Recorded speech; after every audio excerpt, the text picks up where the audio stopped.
Hello dear students, I am Sumit sir और मैं आपके लिए लेकर आया हूँ आरसीसी का लेक्चर नंबर 9। देखिए आरसीसी के पिछले वीडियो लेक्चर्स में हम लोग टी बीम स्टार्ट किए थे और लेक्चर नंबर 7 में हम लोग टी बीम का इंट्रोडक्शन पढ़े थे और लेक्चर नंबर 8 में हम लोग टी बीम का एनालिसिस किए थे WSM मेथड से। ठीक है, आज का ये जो लेक्चर है इसमें हम लोग टी बीम का LSM मेथड से एनालिसिस करेंगे। ठीक है, तो और एनालिसिस का मतलब क्या होता है? मोमेंट ऑफ रेजिस्टेंस निकालना, यानी हम सीखेंगे कि कैसे लिमिट स्टेट मेथड से आप टी बीम का मोमेंट ऑफ रेजिस्टेंस निकाल पाएंगे। ठीक है, तो ये आज हम लोग करेंगे। अब देखिए, तो ये जो टॉपिक है ये इस चैप्टर का जो यूनिट 7 चल रहा है, आपका 11 यूनिट्स है टोटल, जिसमें से आपका यूनिट 7 चल रहा है टी बीम, उसका ये लगभग समझिए कि अब समाप्ति ही है।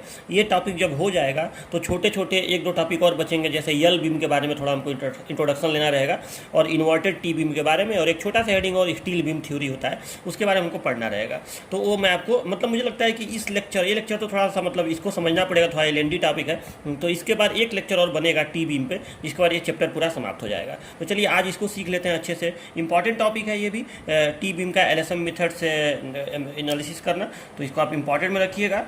न्यूमेरिकल इस पर आपका पूछा जा सकता है। ठीक है, तो ये याद तैयार करना है आपको। तो चलिए शुरू करते हैं इसको। मान लीजिए कि टी बीम आपको मैं इंट्रोडक्शन तो देखिए मैं आपको दे चुका हूं। तो अगर आप पहले का इंट्रोडक्शन वाले वीडियो टी बीम का नहीं देखे हैं, मतलब लेक्चर नंबर 7 और लेक्चर नंबर 8, खास करके लेक्चर नंबर 7 क्यों उसको नहीं देखें तो उसको एक बार देख लीजिए, ताकि आपको टी बीम का कॉन्सेप्ट क्लियर हो जाए। सीधे ये वीडियो देखेंगे तो कई बातें आपको समझ में नहीं आएंगी। तो देखिए, टी बीम आपको मैं बता ही चुका हूँ, इस तरह से होता है। ठीक है, ये स्लैब वाला पार्ट होता है और इसको हम लोग फ्लैंज कहते हैं और इसको हम लोग क्या कहते हैं? वेब कहते हैं। तो अब देखिए, तो ये आपका टी बीम है। टी बीम का एनालिसिस करना है, यानी नीचे छड़ें लगाई जाएंगी, यानी मोमेंट ऑफ रेजिस्टेंस निकालना है। अब इसके दो केस हो सकते हैं, जैसे आपको WSM मेथड याद होगा कि उसमें भी दो केस था कि जब न्यूट्रल एक्सिस इसमें हो, फ्लैंज में हो, और जब न्यूट्रल एक्सिस वेब में हो। सेम उसी तरीके से इसमें भी दो केस होगा, जब न्यूट्रल एक्सिस यहाँ हो और न्यूट्रल एक्सिस यहाँ हो। तो चलिए पहले हम लोग केस फर्स्ट का देखते हैं कि क्या करना है इसमें। देखिए, एक टी बीम मैंने यहाँ पे बना दिया।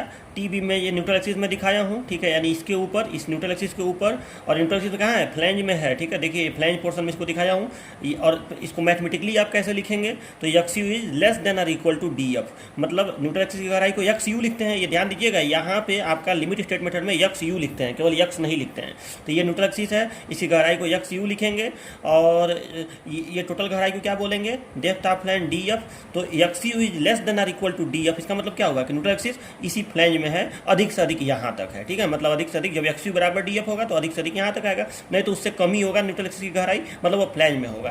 तो ये वाले केस का हम लोग देखते हैं। ये आसान केस होता है, इसमें मोमेंट ऑफ रेजिस्टेंस निकालने में ज़्यादा मेहनत नहीं करना पड़ता है। तो देखिए, इसका मोमेंट ऑफ रेजिस्टेंस आप कैसे निकालेंगे? तो इसके लिए सबसे पहले आप इसका स्ट्रेस ब्लॉक देखिए। मोमेंट ऑफ रेजिस्टेंस निकालने के लिए आपको पता है कि हमें कॉम्प्रेसिव फोर्स और टेंसाइल फोर्स चाहिए। आखिर तरीका तो वही होता है ना कि ऊपर का force compressive force into Z, और नीचे का force into compressive force, tensile force into Z, मतलब C into Z, T into Z, यही होता है इसमें। तो हमें सबसे पहले फोर्स पता करने के लिए हमें डायग्राम, स्ट्रेस डायग्राम, हालांकि यहाँ पे स्ट्रेस डायग्राम को स्ट्रेस ब्लॉक कहा जाता है, वो हमें बनाना पड़ेगा। तो देखिए, स्ट्रेस ब्लॉक कैसे बनता है लिमिट स्टेट मेथड का, ये मैं आपको पढ़ा चुका हूँ यूनिट नंबर 4 में, फंडामेंटल्स ऑफ LSM में। ये सब आपको क्लास में बताया था कि लिमिट स्टेट मेथड का कैसे बनता है डायग्राम। ठीक है, तो यहाँ पे देखिए, ये है न्यूट्रल एक्सिस। तो जाहिर सी बात है, ये न्यूट्रल एक्सिस है। तो यहाँ पे ऊपर कॉम्प्रेसिव फोर्स रहता है, लेकिन ये किस तरह से रहता है? शुरुआत में पैराबोलिक और बाद में लीनियर सीधा। ठीक है, तो ऐसे ये पोर्शन बनेगा, ऐसे पैराबोला और फिर ऐसे लीनियर। ठीक है, इस तरह से स्ट्रेस ब्लॉक बनेगा कंप्रेशन जोन का। ठीक है, इतने दूर के जोन का। और टेंशन जोन का T कैसे हम लोग दिखाएंगे? तो टेंशन जोन का T हम लोग ऐसे दिखाएंगे। ठीक है, अब देखिए, अब आपको मोटी मोटी बातें याद होंगी कि ये जो स्ट्रेस है, सबसे ऊपर का जो स्ट्रेस है एक्सट्रीम फाइबर का, ये स्ट्रेस कितना होता है? तो आपको याद होगा, ये होता है 0.446 FCK, 0.446 FCK, या इसी को कुछ लोग 0.45 FCK लिख देते हैं। तो ये आपको 0.446 FCK हो गया, या चलो हम 0.45 FCK ही इसको लिख दे रहे हैं लमसम में। ठीक है, तो 0.45 FCK ये हो गया। अब देखिए, अब यहाँ से ये जो पैराबोलिक पोर्शन है और ये जो रेक्टेंगुलर पोर्शन है, जब हम इसका एरिया निकालेंगे, जब हम इसका क्षेत्रफल निकालेंगे, तो उस क्षेत्रफल में देखो, जब हम इस चौड़ाई का गुणा कर देंगे, आखिर कॉम्प्रेशन जोन तो यही है ना। तो हमें पता करना है कि अगर इस तरह का स्ट्रेस यहाँ पे आ रहा हो, मतलब कुछ दूर रेक्टेंगल और फिर पैराबोला, इस तरह का स्ट्रेस अगर इस कंप्रेशन जोन में आ रहा हो तो कितना फोर्स, कितना कंप्रेसिव फोर्स यहाँ पे लगेगा इस पोर्शन में, उस फोर्स का मान क्या होगा और वो फोर्स कहाँ पे लगेगा, मतलब यहाँ से जो फोर्स इसको दबाएगा ये ऊपर से कितना नीचे दबाएगा, ये हमको पता करना है। तो इसके लिए हम लोग क्या करते थे, आपको मैं ये सब मैं क्लास में पढ़ाया था कि हम लोग इसका एरिया निकालेंगे और इसका सेंट्रॉयड निकालेंगे। सेंट्रॉयड पे ही फोर्स लगता है तो एरिया कितना आता है, तो देखिए एरिया आता है, इसका area 0.366 F C K into x you, ये आता है 0.36 F C K into x u. और मैंने आपको बताया था कि कभी भी हमें फोर्स पता करना हो तो ये जो स्ट्रेस डायग्राम है ये जिस भी क्षेत्रफल के लिए बना हो, जिस भी पोर्शन के लिए बना हो, उसके चौड़ाई का उसमें गुणा कर देते हैं। मतलब ये जो स्ट्रेस डायग्राम का जो एरिया है उस एरिया में इस चौड़ाई का हम लोग गुणा कर देंगे। तो यहाँ पे जो फोर्स आएगा सी यू, या इसमें फोर्स को क्या लिखेंगे, सी यू लिखेंगे कंप्रेसिव फोर्स को, और टेंसाइल फोर्स को टी यू लिखेंगे। तो इस सी यू का मान कितना होगा, तो सी यू का मान होगा 0.36 एफ सी के बी इंटू एक्स यू, ठीक है, इसका मान होगा। तो चलो ये मैं अभी नीचे यहाँ पे लिख दूंगा, ये चलो लिख ही देता हूँ। तो ये कितना होगा 0.36 एफ सी के, तो यहाँ पे बी के जगह पे आप बी एफ लिखेंगे, ठीक है, 0.36 एफ सी के B F into x you, ठीक है। और ये फोर्स कहाँ पे काम करेगा ये पता करना है। तो देखिए इसका आप जब सेंट्रॉयड निकालेंगे, वो भी मैं क्लास में निकलवाया था सेंट्रॉयड, ठीक है, तो इसका सेंट्रॉयड ऊपर से आता है 0.42 एक्स यू डिस्टेंस पे। मतलब ये जो एक्स यू डिस्टेंस है यहाँ से यहाँ तक का जो डेप्थ है टोटल स्ट्रेस ब्लॉक का, उसका 0.42 एक्स यू, मतलब ये आता है आपका 0.42 एक्स यू। और इस टी यू कितना आता है, तो टी यू आता है आपका, मतलब टेंसाइल फोर्स कितना आएगा, तो ये आता है 0.87 F y into a S t, 0.87 F y into a S t. जहाँ पे ए एस टी क्या है, तो ये जो यहाँ पे छड़े लगाई गई हैं इनका क्षेत्रफल है, ठीक है, 0.87 एफ आई एस टी। और अब लीवर आर्म, तो इस डिस्टेंस को हम लोग कहेंगे लीवर आर्म, ठीक है। ये जो डिस्टेंस है सी यू और टी यू के बीच का जेड, इसी को तो जेड कहेंगे, ठीक है। तो ये जेड है, तो जेड आपको साफ दिख रहा है कि टोटल डिस्टेंस डी है, तो डी में ये टोटल डिस्टेंस डी है, तो जेड बराबर क्या हो जाएगा, डी में से ये घटा दो 0.42 एक्स यू, तो जेड आ जाएगा।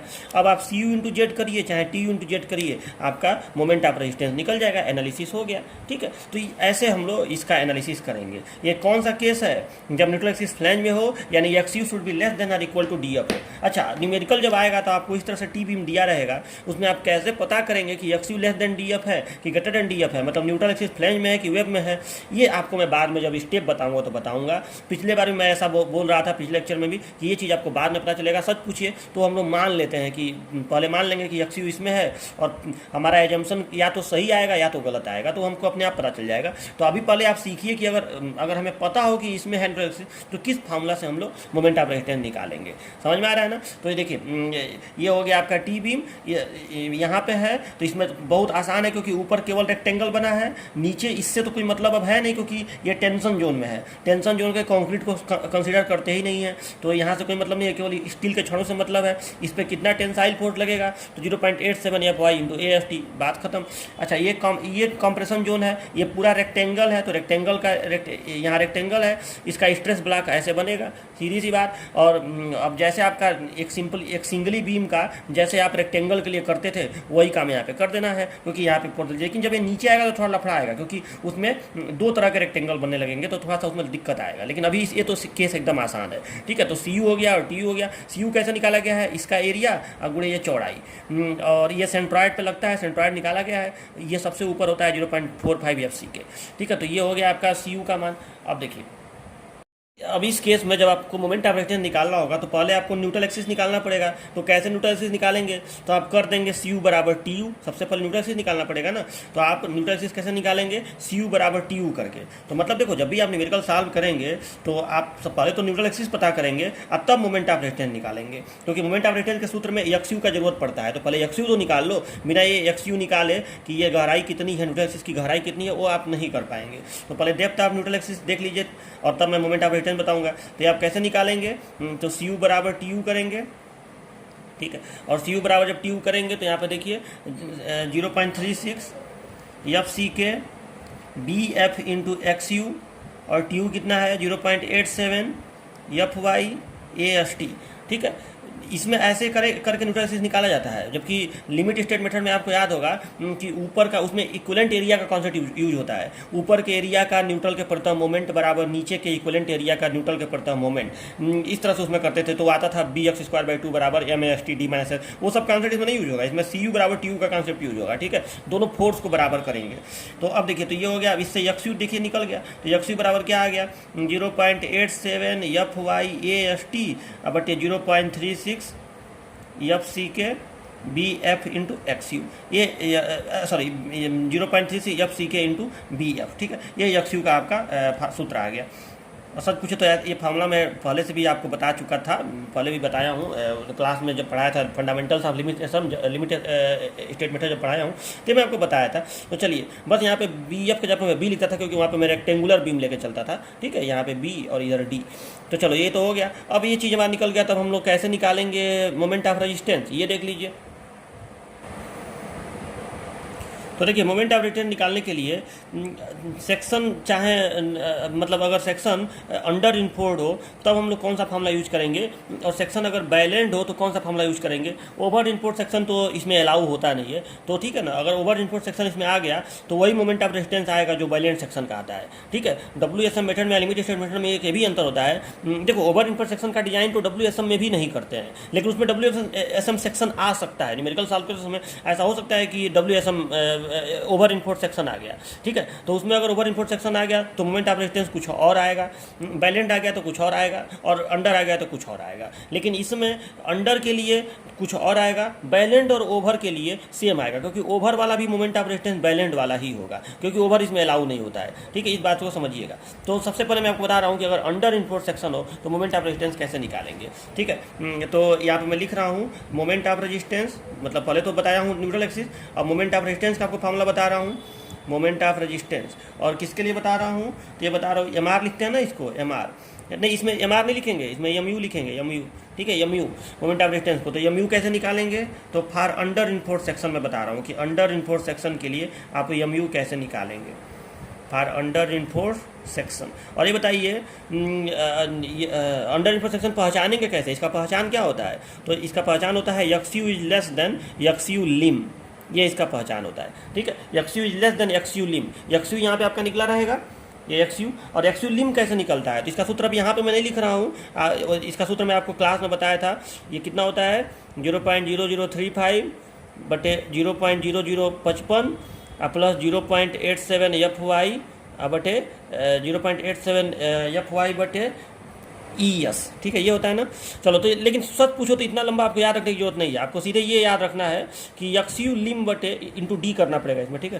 तो आपको सीधे ये याद रखना है कि XU लिम बटे D का जो अनुपात होता है ये 0.53, 0.48 और 0.46 होता है। बस आपको ये याद रखना है। किसके लिए, FP 250 के लिए ये होता है, FP 415 के लिए ये होता है, और FP 500 के लिए ये होता है। तो अगर आपको ये संख्या मतलब इतने को हल करने पर यही आता है, ये आपको सीधे याद रखना है, इतना करने की जरूरत नहीं है। तो XU लिम आपको ऐसे पता चल जाएगा, ठीक है। तो जब XU लिम आपको पता रहेगा और XU भी पता रहेगा तो आप ये पता कर लेंगे ना कि सेक्शन अंडर इनफोर्ड है कि बैलेंड है, ये तो पता चल ही जाएगा।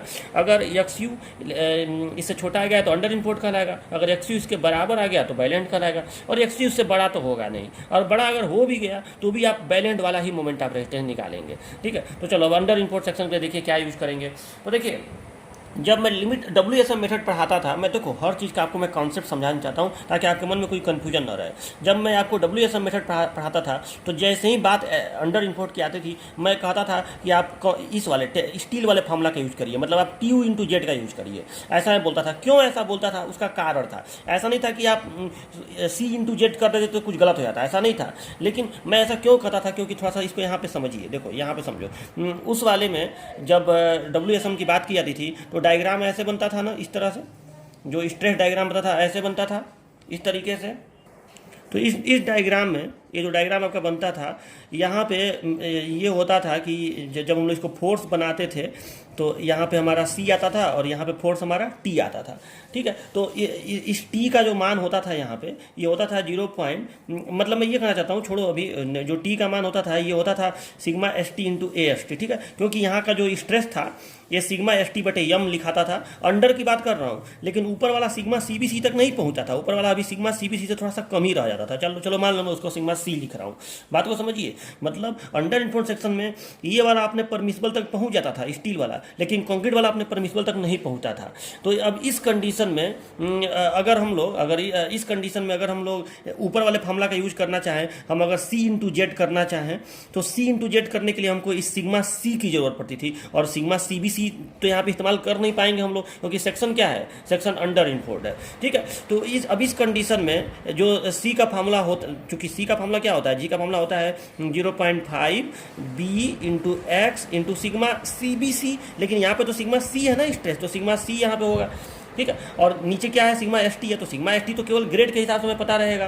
तो यही वजह था कि हम लोग, अब चूंकि ये सिग्मा C हमें पता करना पड़ेगा समरूप त्रिभुज का यूज करके, तो इस कंडीशन में हम लोग ऊपर वाले फार्मूला का प्रयोग न करके नीचे वाले का प्रयोग करते थे। लेकिन अगर हमें सिग्मा C पता कर लें तो ऊपर वाले का भी यूज कर सकते हैं। ठीक है, ये बात समझिएगा, इसीलिए अंडर में कहा जाता था कि आप इसी वाले का प्रयोग करिए। यहाँ पे वैसा कोई दिक्कत नहीं है। यहाँ पे आप इस डायग्राम को ध्यान से देखिए, तो देखो इस डायग्राम में इस फार्मूला को ध्यान से देखिए, इसमें ऐसा कोई चीज़ नहीं है कि जो और इसमें नीचे वाले में भी कोई ऐसा चीज़ नहीं है जो स्ट्रेस से मतलब रखता हो। ठीक है, मतलब ऐसा नहीं है कि दोनों अपने अपने परमिसिबल तक, ये 0.87 FY और ये 0.45 FCK तक पहुंचा ही रहता है। क्योंकि लिमिट स्टेट मेथड का जो कॉन्सेप्ट है ना, वो ये है कि दोनों में, मतलब स्टील में या कंक्रीट में, दोनों में एक सर्टेन विकृति के पश्चात स्ट्रेस कांस्टेंट हो जाता है। जैसे आप डायग्राम को देखिए ना, स्ट्रेस स्ट्रेन डायग्राम को जो लिमिट स्टेट मेथड में लिया गया है, इसमें डायग्राम ऐसे लिया जाता है स्ट्रेस और स्ट्रेन का,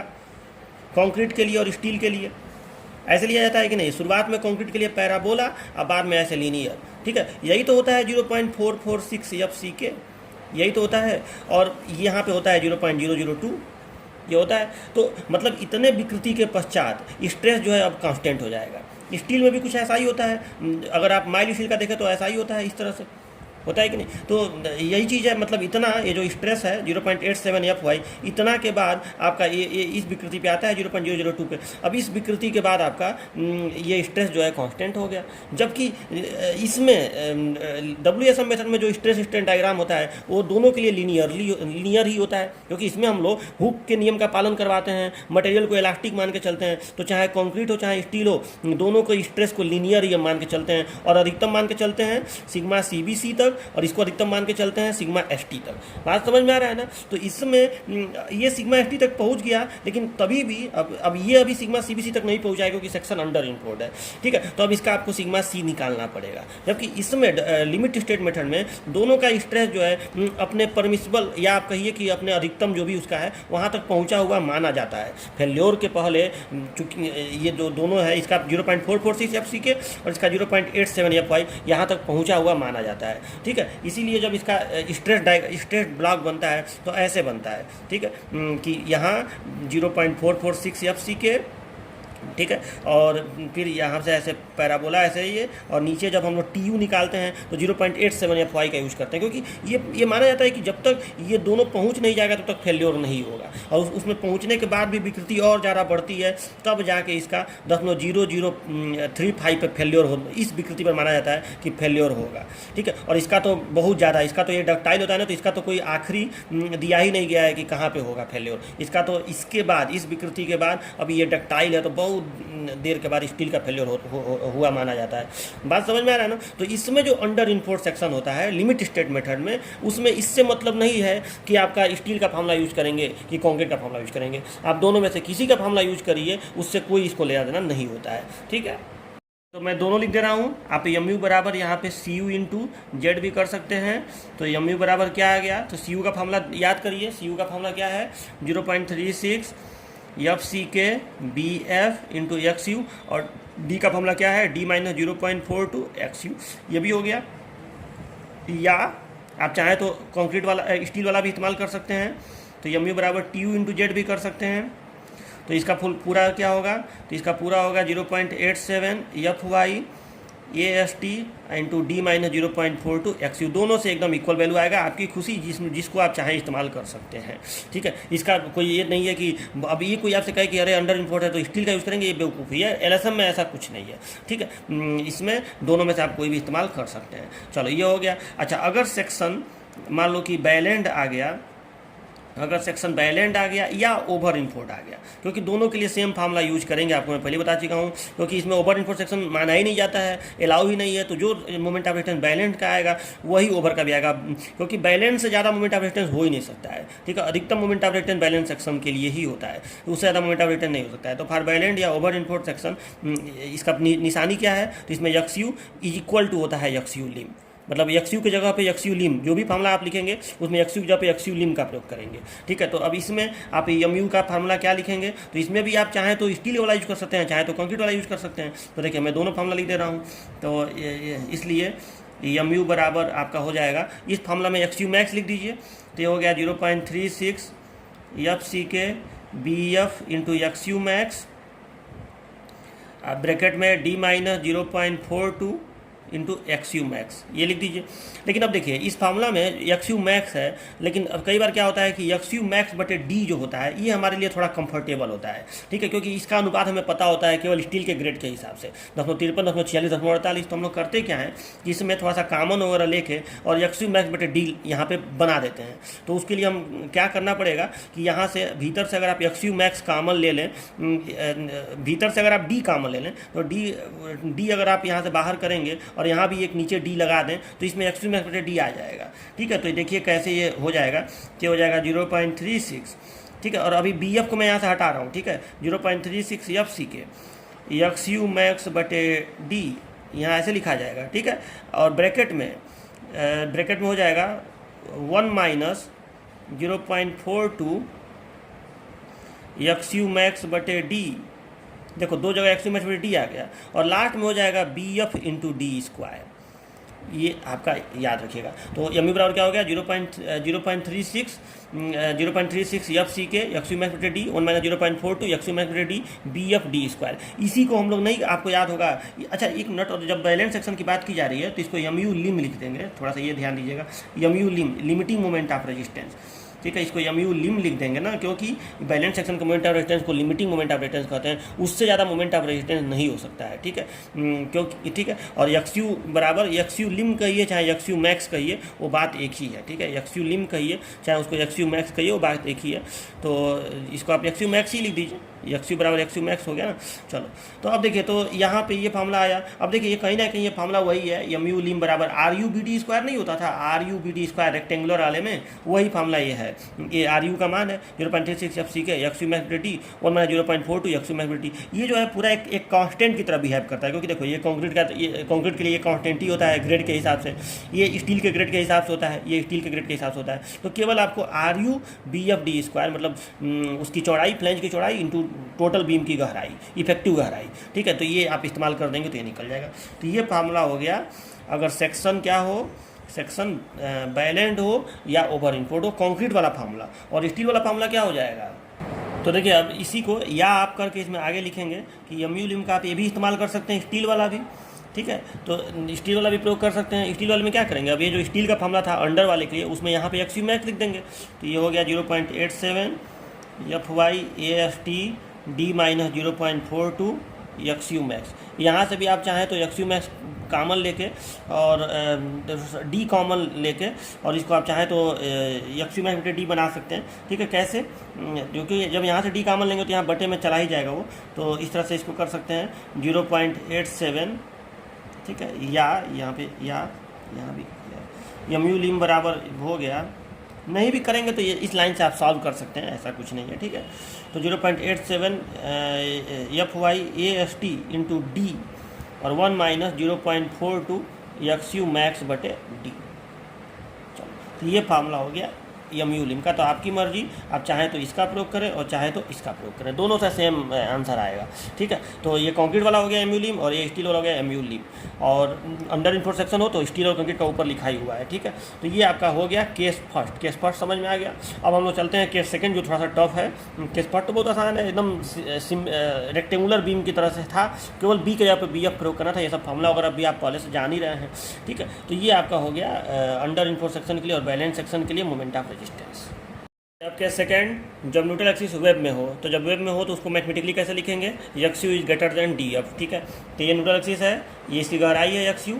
ठीक है, actual depth of neutral axis x u, और एक्स यू मैक्स तो दिखाते नहीं है इसमें, वो तो कहीं होगा, ये इसके ऊपर होगा या इसके नीचे होगा। ठीक है, तो जब इसके नीचे होगा तो सेक्शन अंडर इम्पोर्ट होगा, मतलब जब एक्स यू मैक्स यहाँ होगा तो सेक्शन अंडर इम्पोर्ट होगा, और जब एक्स यू मैक्स ऊपर होगा तो उस समय ओवर इम्पोर्ट हो जाएगा, लेकिन ऐसा कभी हो नहीं सकता है। ठीक है, तो या तो एक्स यू मैक्स के बराबर होता है, और या तो एक्स यू जो है वो एक्स यू मैक्स से कम होता है, मतलब एक्स यू मैक्स थोड़ा और नीचे रहेगा तभी तो एक्स यू मैक्स से कम होगा। तो ठीक है, तो चलो, लेकिन ये जो एक्स यू है ये अभी किस में है, अभी वेब में है, और इसको हम लोग x you greater than D F है, मतलब ये जो एक्स यू है इस डी एफ से बड़ा है तभी तो वेब में आएगा। अब देखिए, तो इस केस के अंदर, ये केस क्यों टफ हो जाता है, क्योंकि इस केस के अंदर दो केस हो जाते हैं। ध्यान से समझिएगा, इस केस के अंदर दो केस हो जाएंगे। कैसे, तो पहला केस ये होगा, न्यूट्रल को रखना आपको वेब में ही है, लेकिन अब आप इसके लिए इस पोर्शन के लिए जब आप स्ट्रेस ब्लॉक बनाएंगे तो स्ट्रेस ब्लॉक तो वैसे ही बनेगा कि न्यूट्रल से यहाँ से शुरू होगा, थोड़ी दूर पैराबोला और फिर रेक्टेंगल। तो मान लो कैसे पैराबोला में बनाया। ठीक है, मान लो पैराबोला हो गया, चलो मान लो थोड़ा सा ऐसे, ये पैराबोला हो गया, फिर मान लो कि ये रेक्टेंगल हो गया। ऐसे में स्ट्रेस ब्लॉक बनाया है, यहाँ पे ये स्ट्रेस ब्लॉक है, ये तो ऐसे ही बनेगा। ठीक है, अब देखो इसमें दो केस ये हो जाएगा कि मान लीजिए कि देखो यहाँ से यहाँ तक जो ये रेक्टेंगल वाला पोर्शन होता है, मतलब सीधा पोर्शन, इसकी गहराई कितनी होती है। अगर ये गहराई एक्स यू है, ये टोटल गहराई, तो एक्स यू का ये जो गहराई है, मतलब मैं इसकी बात कर रहा हूँ यहाँ से यहाँ तक की गहराई की, तो ये जो गहराई है इसको हम लोग कहते हैं 3/7 एक्स यू। ठीक है, आपको याद होगा, ये मैं पढ़ाया था क्लास में। ठीक है, ये गहराई कितनी होती है एक्स यू का 3/7। ठीक है, और यहाँ से यहाँ तक की गहराई कितनी होती है 4/7 एक्स यू। ठीक है, तो ये गहराई होती है 3/7 एक्स यू। तो देखिए मैंने दोनों के यहाँ लिख दिया, यहाँ से यहाँ तक की गहराई,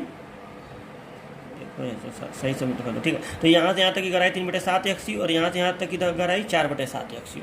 ठीक है, और अब इसमें दो केस इसलिए है कि अगर ये जो डी एफ है, मतलब ये जो फ्लैंज का डेप्थ है, फ्लैंज का जो डेप्थ है यानी जो स्लैब है उसका डेप्थ, तो ये जो फ्लैंज है अगर इसका डेप्थ इतना कम हो कि वो इस रेक्टेंगुलर पोर्शन में ही समाये, मतलब इसके सीधाई में, अगर मैं इस फ्लैंज को इधर ले जाऊँ, फ्लैंज के गहराई को, तो देखिए आपको दिख रहा होगा कि ये जो फ्लैंज है ये पूरा का पूरा इस रेक्टेंगुलर पोर्शन में ही आ गया।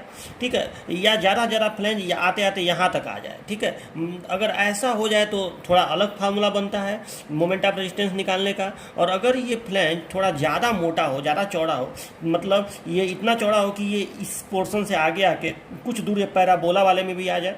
ठीक है, अब ऐसा तो नहीं होगा कि फ्लैंज पूरा यहाँ से यहाँ तक आएगा, ऐसा तो नहीं होगा क्योंकि न्यूट्रल एक्सिस वेब में है। ठीक है, तो वेब में है तो कुछ दूर तो जाहिर सी बात है ये हिस्सा रहेगा ही, वेब वाला हिस्सा। लेकिन ऐसा हो सकता है ना कि फ्लैंज थोड़ा मोटा हो जिससे ये यहाँ से फ्लैंज जो है यहाँ तक आ जाए, तो उस कंडीशन में ये इस रेक्टेंगल में भी फैला रहेगा, माने ये वाला स्ट्रेस फ्लैंज भी होगा, मतलब जो फ्लैंज होगा उसमें रेक्टेंगल स्ट्रेस भी होगा, अब पैराबोला वाला भी कुछ स्ट्रेस होगा फ्लैंज में।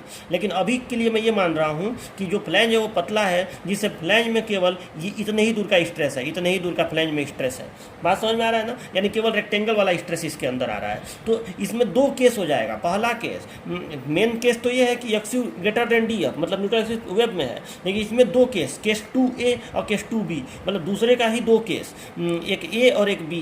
तो इस केस में मैं क्या बोलूँगा कि जब डी एफ जो हो इससे कम हो, 3/7 एक्स यू से कम हो। 3/7 एक्स यू से कम होने का मतलब डी एफ छोटा है इससे 3/7 एक्स यू से, मतलब इस डी एफ में केवल रेक्टेंगल वाला स्ट्रेस आएगा। ठीक है, तो केवल रेक्टेंगल वाला स्ट्रेस। और जब डी एफ बड़ा होगा, केस 2B क्या हो जाएगा, when d F greater than होगा 3/7 एक्स यू, मतलब डी एफ जो है इस पैराबोला वाले में भी थोड़ा थोड़ा आ जाएगा। समझ में आ रहा है ना, तो ये आपका होगा। तो पहला case when d f is less than are equal to, अधिक से अधिक डी एफ यहाँ तक आए। ठीक है, नहीं तो उससे कम में रहे, तो ये आपका हो गया केस फर्स्ट। केस 2 का ए। चलो, तो इस केस 2 के ए में, अब ये जो केस 2 का ए है इसको हम लोग बनाते हैं, इसका मोमेंट ऑफ रेजिस्टेंस निकाला जाए।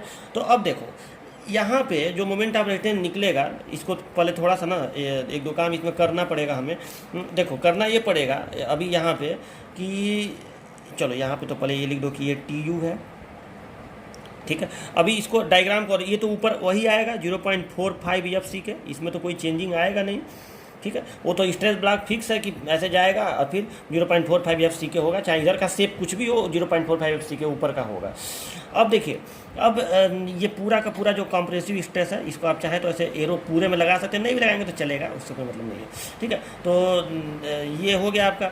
अब देखिए, अब हम लोग करेंगे क्या कि इस पोर्शन को, इधर जो इस तरह का पोर्शन है, इतने ही दूर पर ना, इतने ही दूर पर नहीं कंप्रेसिव स्ट्रेस आएगा ये वाला, तो इसको हम लोग दो पार्ट में तोड़ देंगे। देखो ये ऐसे, ठीक है। अगर मैं इसको डॉटेड करूं तो इस पार्ट को हम लोग कहेंगे, इस पूरे पार्ट को हम लोग कहेंगे वेब पोर्शन, और इन दोनों पार्टों को मिक्स रूप से कहेंगे फ्लेंज पोर्शन। हालांकि फ्लेंज ये है, लेकिन देखो बात यह है कि हमें करना है एनालिसिस, हमें निकालना है मोमेंट ऑफ रेजिस्टेंस। तो हम कैसे भी करके मोमेंट ऑफ रेजिस्टेंस निकालना है, तो इतने दूर को, ये जो पतला वाला पट्टी आपको दिख रहा है, इस पूरे को ऊपर तक हम कहेंगे वेब पोर्शन। हालांकि वेब यहीं तक होता है, लेकिन एनालिसिस करने के लिए हमें ऐसा करना पड़ेगा। तो इन दोनों चीज़ों को मैं यहाँ कर रहा हूँ। तो पहले मैं फ्लेंज पोर्शन बना रहा हूँ। तो फ्लेंज पोर्शन देखिए, फ्लेंज पोर्शन ऐसे बनेगा कि नहीं आप बताइए। अगर मैं यहाँ पर फ्लेंज का पोर्शन बनाऊँ तो ये हो गया फ्लेंज पोर्शन। और ये फ्लेंज पोर्शन ये ध्यान देके आपको बनाना है कि ये इससे कम हो। देखो 3/7 एक्सयू से कम हो, ठीक है, 3/7 एक्सयू कम हो, क्योंकि मैं या ज़्यादा 3/7 एक्सयू तक हो। तो ये हो गया फ्लेंज पोर्शन। और वेब पोर्शन देखिए मैं यहाँ पे बना रहा हूँ। वेब पोर्शन तो पूरा यहाँ से यहाँ तक दिखाना पड़ेगा, ठीक है, यहाँ तक। तो ये हो गया वेब पोर्शन, और इसकी चौड़ाई कितनी होगी BW। अब जरा सा कोई मुझे बताए कि इस फ्लेंज पोर्शन का जो चौड़ाई है ये कितना होगा, फ्लेंज पोर्शन का चौड़ाई। तो ये देखो, अब फ्लेंज पोर्शन, ये टोटल फ्लेंज BF है, लेकिन BF में से आप BW निकाल दिए ना, इसको तो आप वेब पोर्शन में लेके चल रहे हैं। बात यह है कि जो इसमें स्ट्रेस आ रहा है, उस स्ट्रेस को आप दो पार्ट में लगा के देख रहे हैं। आप इतने दूर पर लगाएंगे, इतने दूर पर लगाएंगे, बस हो गया, और इतने दूर पर लगाएंगे, ताकि दो रेक्टेंगल बन जाए। देखो इस तरह से एनालिसिस पॉसिबल नहीं है कि इस तरह के शेप का, आपको रेक्टेंगल बनाना पड़ेगा। एक रेक्टेंगल ये बन गया जिसमें से ये 9 रहा हो, जिसमें ये 9 हो, ये ध्यान दीजिएगा, और एक रेक्टेंगल ये बन गया। तो जब इस रेक्टेंगल में से इतने दूर का टुकड़ा निकाल देंगे तो चौड़ाई कितना हो जाएगा, BF माइनस BW। तो यहाँ क्या लिखा है, BF माइनस BW, ठीक है। और इसकी चौड़ाई कितनी होगी, तो इसकी चौड़ाई वही BW होगी, वेब है ये, तो इसकी चौड़ाई होगी केवल BW। बात समझ में आ रहा है ना। चलो, ये पोर्शन कौन सा पोर्शन है, ये फ्लेंज पोर्शन है, ठीक है। ये सब जो रेखाएं हल्की हल्की इसमें खींचे रहेंगे ताकि आइडिया लगता रहे। तो ये इस पोर्शन का नाम देंगे फ्लेंज पोर्शन, फ्लेंज पोर्शन।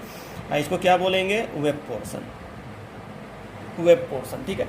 अब देखिए, अब इस फ्लेंज पोर्शन में जो स्ट्रेस आ रहा है वो केवल रेक्टेंगुलर स्ट्रेस है, ये वाला स्ट्रेस, इतने दूर का स्ट्रेस फ्लेंज पोर्शन में आ रहा है। और वेब पोर्शन में, तो वेब पोर्शन में ये पूरा स्ट्रेस आ रहा है, यही ना हो रहा है। अगर आप देखें तो देखो ऐसे पैराबोला, बात यह है कि ये होता कैसे है कि इस तरह से ऐसे इस तरह से पहले यहाँ पे ऐसे रेक्टेंगल नीचे आया, अब उसके बाद थोड़ा ऐसे पैराबोला होके यहाँ पे आ गया।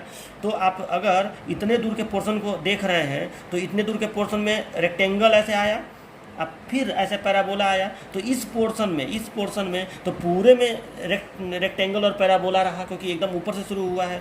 जबकि ये जो पोर्शन है ये थोड़े ही दूर तक है, तो इसमें केवल, और उसमें भी आप मान के चल रहे हैं कि DF लेस देन ये 3/7 एक्सयू है। 3/7 एक्सयू रेक्टेंगल की गहराई होती है। तो DF जब 3/7 एक्सयू से कम है तो इसमें केवल रेक्टेंगुलर वाला स्ट्रेस ही आएगा। यानी इस पोर्शन में जो ये फ्लेंज पोर्शन है उसमें केवल रेक्टेंगुलर स्ट्रेस आएगा, ठीक है, ये वाला स्ट्रेस आएगा इस पोर्शन में इतना दूर का, और इस पोर्शन में ये पूरा स्ट्रेस आएगा ऊपर से नीचे तक वाला, इस पोर्शन, इस टुकड़े में। बात समझ में आ रहा है ना, ये होगा आपका। तो चलो अब इसका हम लोग करते हैं। तो देखो अब मैं कर क्या रहा हूँ कि जो बल, जो कंप्रेसिव फोर्स इस फ्लेंज पोर्शन पर लगेगा उसको मैं नाम दे रहा हूँ C1, उसको मैं नाम दे रहा हूँ C1। और जो कंप्रेसिव, क्योंकि इस पूरे में कंप्रेसिव स्ट्रेस आ रहा है, इसमें रेक्टेंगल वाला पोर्शन आ रहा है और इसमें इतने दूर में पूरा रेक्टेंगल पैराबोला वाला पोर्शन आ रहा है, तो जाहिर सी बात है कंप्रेसिव स्ट्रेस है, तो इस पोर्शन, इस टुकड़े पर कहीं ना कहीं फोर्स लगेगा। C1 उस फोर्स को मैं नाम दे रहा हूँ, और इस पर भी कहीं ना कहीं फोर्स लगेगा कंप्रेसिव फोर्स, उसको मैं नाम दे रहा हूँ C2, ठीक है, उसको मैं C2 नाम दे रहा हूँ। तो चलो ये दोनों चीज़ मैं निकालता हूँ, तो देखिए कैसे निकलेगा। तो मैं पहले लिख रहा हूँ कंप्रेसिव फोर्स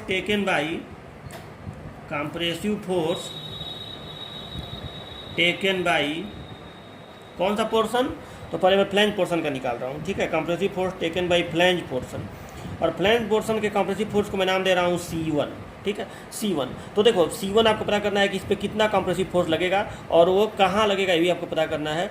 तो देखो कभी भी आपको अगर स्ट्रेस डायग्राम से फोर्स पता करना हो तो एक ही तरीका होता है कि इस पार्ट के लिए जो भी स्ट्रेस डायग्राम हो, आप उस स्ट्रेस डायग्राम का एरिया निकालिए, उस स्ट्रेस डायग्राम का एरिया निकालिए, और जब उसका एरिया निकल जाए तो उसमें जिस पार्ट में वो लग रहा हो उसके चौड़ाई का उसमें गुणा कर दीजिए, यही तरीका होता है। तो इस पार्ट में लग रहा है, इसके लिए स्ट्रेस डायग्राम क्या है, बस इतने ही दूर का है, तो इतने दूर का आप एरिया निकालिए। अब इसका एरिया कैसे निकलेगा? तो ये आयत ही तो है, और यहाँ से यहाँ तक क्या है, DF है, 3/7 XU नहीं है, DF है, ठीक है। तो 0.45 FCK इंटू DF आयत हो गया, इंटू BF माइनस BW, ये हो गया C1।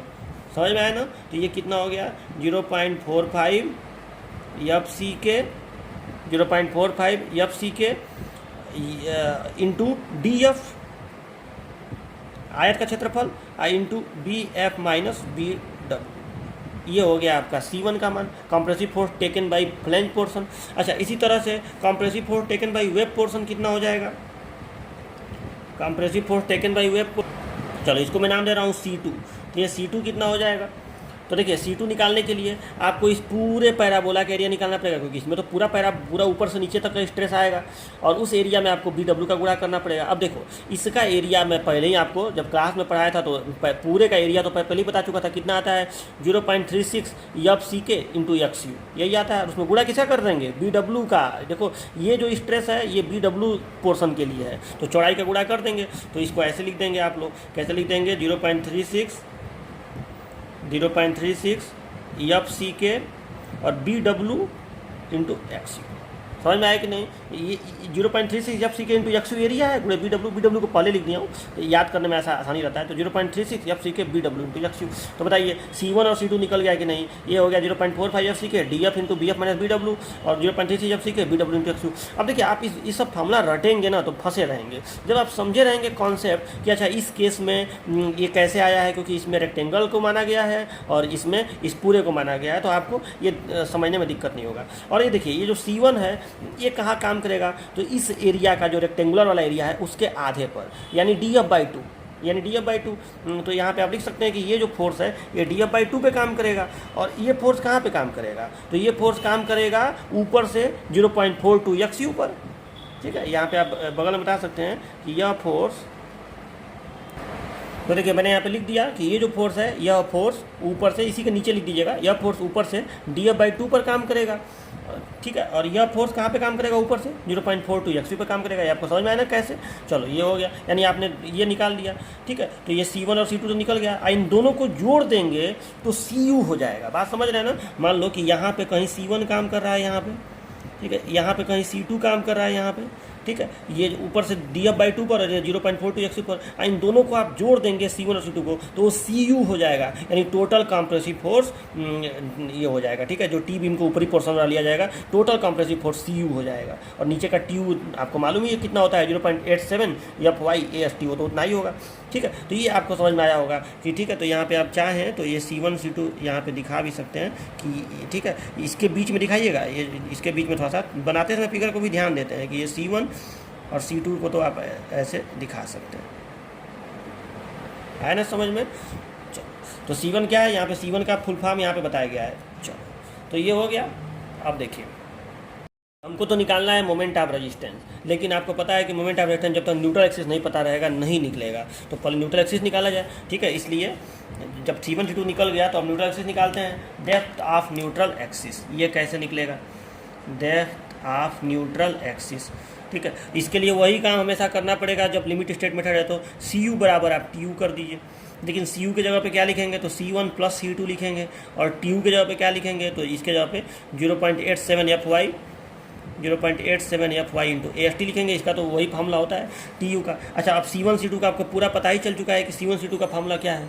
क्या है C1 का? देखो रटेंगे तो हमेशा फंसेंगे, रटने की जरूरत नहीं है। देखो C1 क्या है, तो C1 फ्लैंज वाले पोर्शन का है, और हमने ये मान के चला है कि वो केवल रेक्टेंगुलर के अंदर ही रहेगा, ठीक है। तो इसमें क्या हो जाएगा? तो जो रेक्टेंगुलर का एरिया है स्ट्रेस ब्लॉक में, अभी बताया था ना आपको, तो 0.45 FCK और उसमें गुणा कर देंगे DF ठीक है, और फिर बी एफ माइनस बी डब्ल्यू कर देंगे जो चौड़ाई है फ्लैंज की, ठीक है, ये हो गया। और प्लस वेब पोर्शन के लिए तो आसान है क्योंकि पूरा एरिया उसमें समाएगा, तो 0.36 एफ सी के 0.36 एफ सी के B W into x you, ठीक है, ये हो गया बराबर 0.87 F Y A S T, ये हो गया। अब इस समीकरण से देखो, इस समीकरण में आपको यहाँ पे एक्स यू जो दिख रहा है, इस समीकरण से हम लोग एक्स यू का मान निकालेंगे, ठीक है। तो कैसे निकलेगा, तो पहले इसको बेच के घटा लेंगे और घटाने के बाद उसका निकाल देंगे मान। आप चाहें तो इसी को घेर के लिख सकते हैं कि इस समीकरण से एक्स यू की गणना कर लेते हैं, और नहीं अगर आपको मन है तो आप इसको एक्स यू निकाल के दिखा भी सकते हैं। कितना आ जाएगा, तो ये इतना आ जाएगा 0.87 F Y A S T minus 0.45 F C K D F into B F minus B W, इसका पक्षांतर कर दिया, अब बट्टे में हो जाएगा ये 0.36 एफ सी के बी डब्ल्यू। देखिए इसके पहले वाले केस में केवल इतना ही आया था, 0.87 F Y A S T बटे 0.36 एफ सी के बी एफ, देख रहे हैं ना कितना सा अंतर आ रहा है। इसमें 0.87 F Y A S T minus 0.45 F C K D F into B F minus B W बटे 0.36 एफ सी के बी डब्ल्यू, तो ये न्यूट्रल एक्सिस निकल गया। अब जब न्यूट्रल एक्सिस निकल गया तब हमको करना पड़ेगा मोमेंट ऑफ रेजिस्टेंस, इसलिए अब निकालेंगे मोमेंट ऑफ रेजिस्टेंस यानी M U, moment of resistance, ठीक है, एम यू निकालेंगे। अब एम यू कैसे निकलेगा, तो देखिए इसमें वही चीज़, अगर सेक्शन अंडर इन्फोर्ड हो, ठीक है, for under reinforced section, for under reinforced section, अच्छा अंडर इन्फोर्ड सेक्शन का निशानी क्या होता है, इसका निशानी होता है X U should be less than और equal to X you max, और एक्स यू मैक्स निकालना आपको मैं सिखा चुका हूँ, ठीक है। तो ये अगर ये हो तो आपका अंडर इन्फोर्ड होगा। अब अंडर इन्फोर्ड सेक्शन में कौन सा फॉर्मूला लगाएंगे, तो ये रटने की जरूरत नहीं है कि कंक्रीट का फॉर्मूला कि स्टील का फॉर्मूला, दोनों से आप निकाल सकते हैं, लेकिन यहाँ पे आप केवल कंक्रीट का फॉर्मूला लगाइए। मैं बता रहा हूँ क्यों, इसलिए क्योंकि देखो यहाँ पे ऊपर C1 C2 लग रहा है, तो अब आपको करना क्या पड़ेगा कि यहाँ से मान लो कि इसका जो इससे डिस्टेंस मान लो Z1 है और इसका इससे डिस्टेंस मान लो Z2 है, तो आपको C1 into Z1 plus C2 into Z2 करना पड़ेगा, और नहीं तो आपको करना पड़ेगा TU इंटू Z। अब Z क्या है, तो ये जो दोनों परिणामी मान लो कि C1 और C2 का परिणामी यहाँ पे कहीं काम करेगा C, तो उसका ऊपर से डिस्टेंस निकालना पड़ेगा कि वो कितने पर काम करेंगे। तो उसके लिए फिर आपको वो वाला फॉर्मूला एक नहीं होता है जिसमें मोमेंट ऊपर से लेकर निकालना पड़ता है, वाई निकालना पड़ता है, वाई, ठीक है, ऐसे निकालना पड़ता है कि C1 into D F by 2 plus C2 into 0.42 x you बटे C1 प्लस C2, ऐसे करके निकालना पड़ेगा। मतलब इसको में आपको वाई कैलकुलेट करना पड़ेगा कि ये ऊपर से कितने दूरी पर लगेगा, और जेड का मान हो जाएगा डी माइनस वाई, मतलब ये टोटल डी में से ये वाई घटाना पड़ेगा। तो उस लफड़े में पढ़ने की ज़रूरत क्या है, जब हमारे पास कंक्रीट वाला फार्मूला से निकल ही जाएगा तो क्या ज़रूरत है स्टील वाला फार्मूला लगाने की। मतलब अगर अंडर में भी अगर अंडर इनपुट सेक्शन भी आए तो भी आप लोग इसमें केवल स्टील वाला फार्मूला ही कंक्रीट वाला फार्मूला ही लगाइएगा। ये मत रटिए कि अंडर में हमेशा स्टील का फार्मूला लगाते हैं, ऐसा कुछ नहीं है लिमिट स्टेट मेथड में, ठीक है। आप इसमें कंक्रीट वाला ही लगाइए। क्यों, रीजन क्या है, क्योंकि इसमें आपको इन दोनों का परिणामी कहाँ काम करेगा वो निकालना पड़ेगा अगर आप स्टील का फार्मूला लगाएंगे तो आप कंक्रीट वाला फार्मूला लगाइए, यानी C1 इंटू Z1 और प्लस C2 इंटू Z2, ये वाला फार्मूला लगाइए। Z1 का मान क्या होगा, तो Z1 यहाँ से यहाँ तक की दूरी है, C1 से इसकी दूरी, और ये कहाँ पे काम कर रहा है आपको पता ही है, DF/2 पे काम कर रहा है, तो D में से DF/2 घटा दो तो Z1 निकल गया। और C2 इससे कितने दूरी पे काम कर रहा है, तो ये काम कर रहा है 0.42 XU पे ऊपर से, तो ये दूरी कितना हो जाएगा D माइनस 0.42 XU। और C1 C2 का मान आपको पता ही है, समझ रहे हैं ना, तो बहुत आसान है। तो अंडर इनपुट सेक्शन के लिए भी आप कंक्रीट वाला फार्मूला ही लगाइए। तो MU बराबर क्या हो जाएगा, और XU तो निकल ही चुका रहेगा, तो MU बराबर हो जाएगा, यहाँ पर मैं पहले छोटा फार्मूला लिख दे रहा हूँ कि C1 into Z1 plus C2 into Z2। अब Z1 Z2 मैं दिखाया नहीं हूँ, अब मैं यहाँ पे लिख दे रहा हूँ। देखो जब आप टुकड़े में फार्मूला याद रखेंगे छोटे से पार्ट में तो आपको भूलेगा नहीं, ठीक है। अब आपको दिमाग में रखिए कि C1 क्या है, तो C1 वही आयत वाला जो पोर्शन था उसका area into BF minus BW, ठीक है। यहाँ पे वो लिखा भी है, देखो यही C1 है, C1, ठीक है। तो ये फार्मूला लिखिए C1 की जगह पे ये वाला, तो 0.45 FC के DF into BF minus BW into, अब Z1 की बारी आती है, तो Z1 क्या हो जाएगा D माइनस DF/2। चलो ये हो गया। अब C2 की बारी आती है, तो C2 का फार्मूला ये है ना, C2 का फार्मूला ये है, तो 0.36 FC के BW इंटू XU, और ये कहाँ पे काम कर रहा है, तो ये 0.42 XU पे काम कर रहा है, तो Z2 का मान क्या हो जाएगा D माइनस 0.42 XU, ठीक है। अब देखिए इतना लंबा फार्मूला, इतने लंबे लंबे फार्मूले बनते हैं, लेकिन फार्मूले का अगर कोई समझा रहेगा तो उसको बिल्कुल भी दिक्कत नहीं होने वाली है। ठीक है, तो मैंने ये फार्मूला यहाँ पे पूरा लिख दिया। कितना है फार्मूला, तो 0.45। कई जगह लोग क्या करते हैं कि इस वाले पोर्शन को पहले लिख लेते हैं। ठीक है, 0.36 सब सी के B W into x U D minus 0.42 x U plus 0.45 F C K D F into B F minus B W 0.45 F C K D F into B F minus B W into D minus D F by 2। आप जैसे मन कर इसको याद कर सकते हैं। और इसी वाले केस में देखो अभी ये केस 2A चल रहा है। ठीक है, केस 2 में A चल रहा है, अभी केस 2B इसके बाद आएगा। तो इसी केस में अगर सेक्शन ओवर इनपुट हो जाए तब फॉर ओवर इनपुट सेक्शन, तो देखिए इस कंडीशन में आप क्या करेंगे, तो फॉर ओवर इनपुट सेक्शन इसका मतलब क्या होता है कि एक्स यू इक्वल टू हो गया एक्स यू मैक्स। तो कुछ नहीं करेंगे, फार्मूला कंक्रीट वाला ही प्रयोग करेंगे, क्योंकि स्टील वाले में तो आपको मालूम है कि लफड़ा दूसरा है, उसमें C1 C2 कहाँ पे काम करेगा वो पता करना पड़ता है। तो फार्मूला आप कंक्रीट वाला ही प्रयोग करेंगे। बस इस लंबे वाले फार्मूला में जहाँ जहाँ एक्स यू लिखा है वहाँ वहाँ एक्स यू मैक्स कर देंगे, कोई इसमें समस्या नहीं है। तो एम यू बराबर क्या हो जाएगा 0.45 F C K D F into B F minus B W D minus D F by 2, इसी को उतार रहा हूँ, प्लस इसमें तो कहीं एक्स यू है ही नहीं, अब प्लस 0.36 एफ सी के B W X you max यहाँ आ गया, X you max 0.36 F C के B W X you max D minus 0.42 x you max. अच्छा, जब ये बैलेंस सेक्शन है तो उसको एम यू नहीं लिखेंगे बल्कि एम यू लिम लिखेंगे ना, ये ध्यान दीजिएगा, इसको एम यू लिम लिखेंगे। अच्छा, आप इसको चाहें तो इस फार्मूला को थोड़ा सा और अच्छा बना सकते हैं। देखो जब यहाँ पे एक्स यू मैक्स है तो आप इसको चाहें तो एक्स यू मैक्स बटे डी बना सकते हैं। कैसे, तो वही कॉन्सेप्ट, यहाँ से अंदर से डी कामन लेके बटे में डी करके, ठीक है, उधर भी एक डी का वो करके, मतलब नीचे डी से गुणा करेंगे तो ऊपर भी डी से गुणा करना पड़ेगा, तो डी स्क्वायर हो जाएगा। एक डी कामन लेंगे और एक और डी से ऊपर भी गुणा करेंगे और नीचे भी गुणा कर, नीचे भाग दे देंगे तो ऊपर भी गुणा करना पड़ेगा, तो यहाँ डी स्क्वायर हो जाएगा। और इस बी डब्ल्यू को उधर मतलब जैसे R you B D square वाला करते हैं उस तरह से कर देंगे, तो ये हो जाएगा 0.45 एफ सी के। ठीक है, 9 तो मैं इस वाले को पहले लिख दे रहा हूँ, ठीक है, उससे कोई मतलब नहीं है, तो मन पे तो इसको पहले लिख दे रहा हूँ। तो 0.36 यहाँ पे कामन ले लेंगे तो क्या हो जाएगा एक्स यू मैक्स बटे 0.36 F C K X you max बटे डी, अब ब्रैकेट में 1 माइनस 0.42 एक्स यू मैक्स बटे डी। इसको आप नहीं भी करेंगे तो चलेगा। और बी डब्ल्यू डी स्क्वायर, जैसे R you B D square होता है ना, वैसे बी डब्ल्यू डी स्क्वायर। अब प्लस, अब ये पूरा पोर्शन, इसमें तो कोई एक्स यू है ही नहीं, तो इसको बस उतार देंगे। ठीक है, जैसे याद करने की आसानी के लिए मैं किया हूँ कि इसको पहले लिखा हूँ, तो चलो इस काम करते हैं, इसको घेरने की बजाय हम लोग इसी को घेरते हैं। ठीक है, तो ये हो गया formula, main formula. M you lim बराबर 0.36 F C K X you max बटे D 1 minus 0.42 x you max बटे बी डब्ल्यू डी स्क्वायर। ये आप याद रखिएगा कि ये सिंपल जो रेक्टेंगल के लिए फार्मूला होता है वही वाला फार्मूला है। देखो ऐसे 2 पार्ट में करके याद करेंगे तो याद हो जाएगा। ठीक है, यहाँ पे बस याद रखिएगा बी डब्ल्यू होगा, क्योंकि वेब वाला पोर्शन ऊपर से नीचे तक फैला रहता है। ठीक है, तो बी डब्ल्यू डी स्क्वायर। अब बटे ये थोड़ा सा दिमाग में रखिएगा कि रेक्टेंगल वाले के लिए है, तो 0.45 F C K D F B F minus B W D minus D F by 2। चलिए, तो ये हो गया आपका, और इसी के साथ ये हमारा पार्ट कंप्लीट हो गया। अब लास्ट एक पार्ट है जिसका हेडिंग ही कंप्लीट हो जाएगा, केस 2B। अब आते हैं हम लोग केस नंबर 2B पे। केस नंबर 2 क्या है, जब न्यूट्रल एक्सिस वेब में हो, तो न्यूट्रल एक्सिस को मैंने वेब में रखा है, लेकिन 2A क्या था कि इस केस में जब ये DF जो हो इतना कम हो कि वो 3/7 एक्सिस से कम हो, यानी 3/7 एक्सिस से कम होने का मतलब कि DF में, मतलब इस चौड़ाई में केवल आपका रेक्टेंगुलर पोर्शन ही स्ट्रेस ब्लॉक का आए।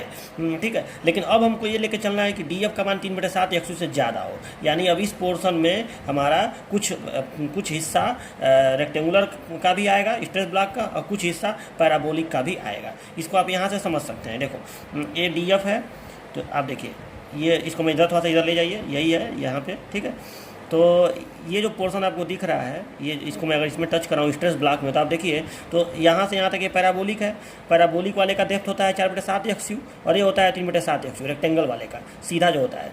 तो आप देखिए यहाँ पे आपको साफ दिख रहा है कि इस पोर्शन में, मतलब ये जो DF वाला पोर्शन है, ठीक है, उस पोर्शन में आपका दोनों पार्ट आया हुआ है। कुछ दूर यहाँ पे रेक्टेंगल और फिर थोड़ा सा पैराबोला भी, पैराबोला वाले का भी कुछ हिस्सा आया हुआ है, ठीक है। तो ये आपको समझने की बात है कि DF ग्रेटर देन 3/7 एक्सयू का मतलब क्या हुआ है, ठीक है।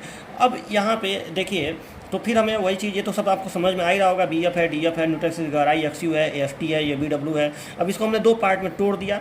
इस पार्ट को मैं कह रहा हूँ वेब पोर्शन। देखो इतने दूर में कॉम्प्रेसिव स्ट्रेस आएगा, ठीक है, कंक्रीट इतना ही दूर का है जिसमें कॉम्प्रेसिव स्ट्रेस आएगा।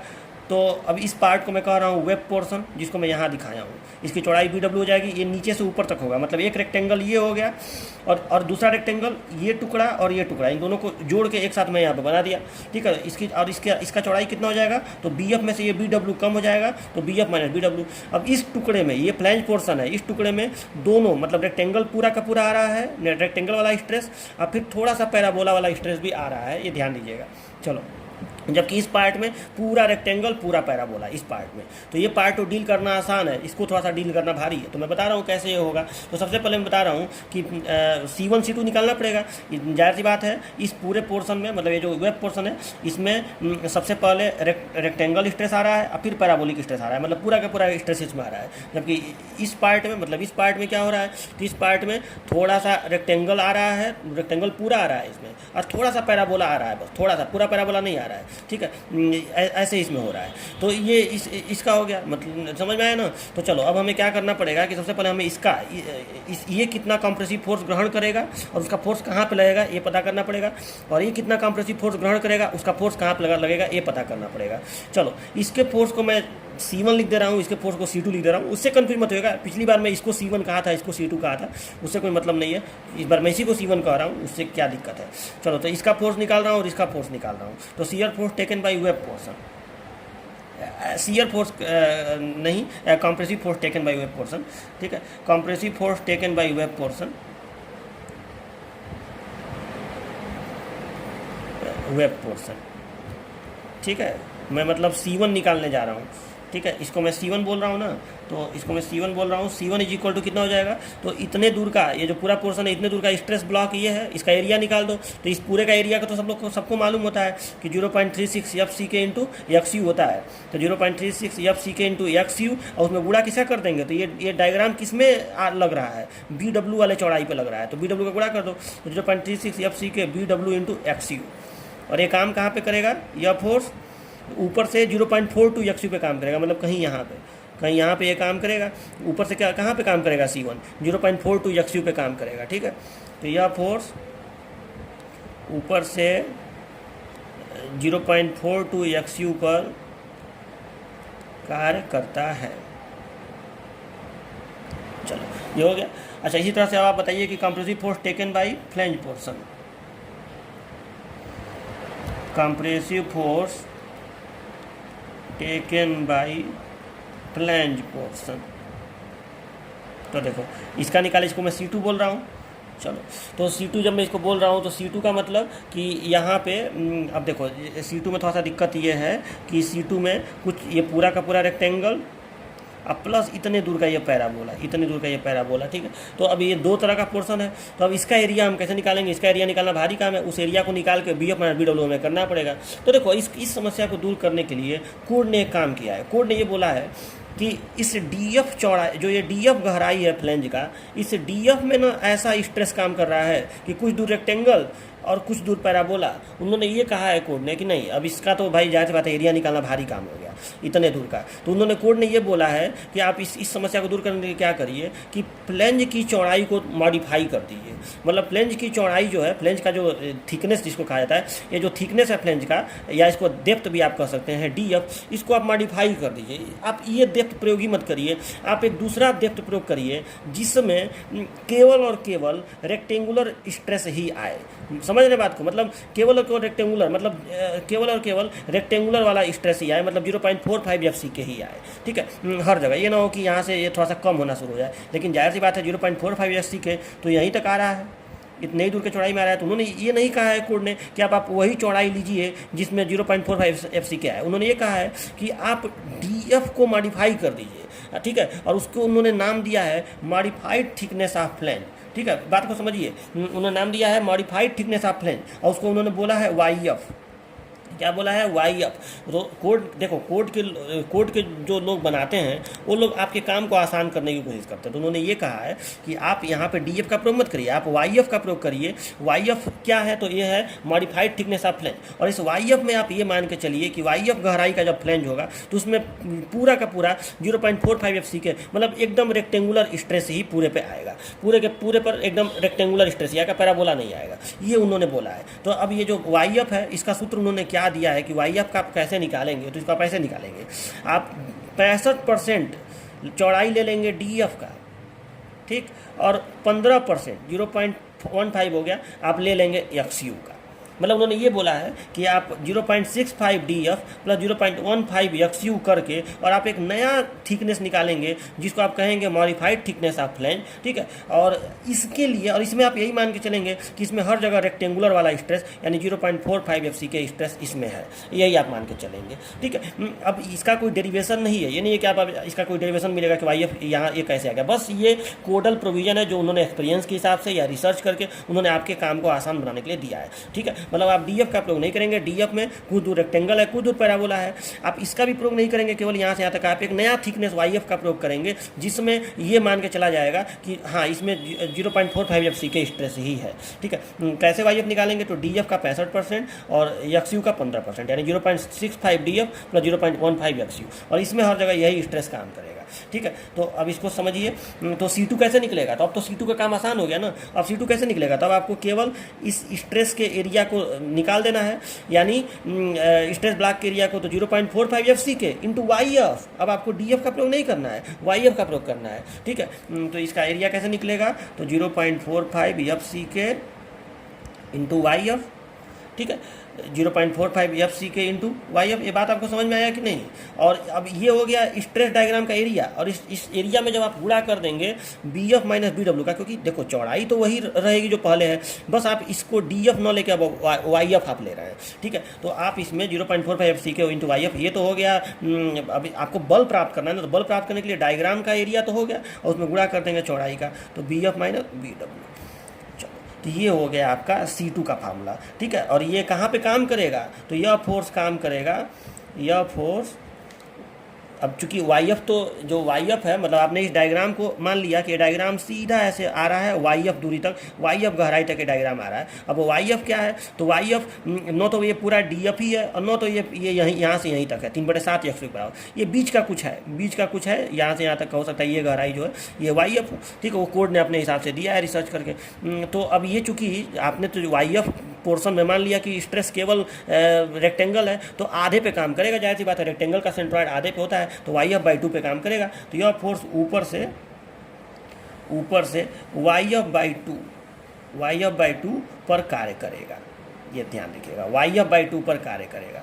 पिछले वाले में जो DF/2 पे काम कर रहा था, लेकिन इसमें YF/2 पे काम करेगा। अच्छा, और यहाँ पे where YF is equal to बता दीजिएगा कि वेयर YF क्या है, तो इसको हम लोग बोलते हैं modified thickness of flange, modified thickness of flange, ये कोड ने दिया है। इस केवल केस 2B के लिए इसका प्रयोग करेंगे, इस वाले जब 3/7 XU से ज़्यादा हो जाए, ये DF 3/7 XU से ज़्यादा हो जाए।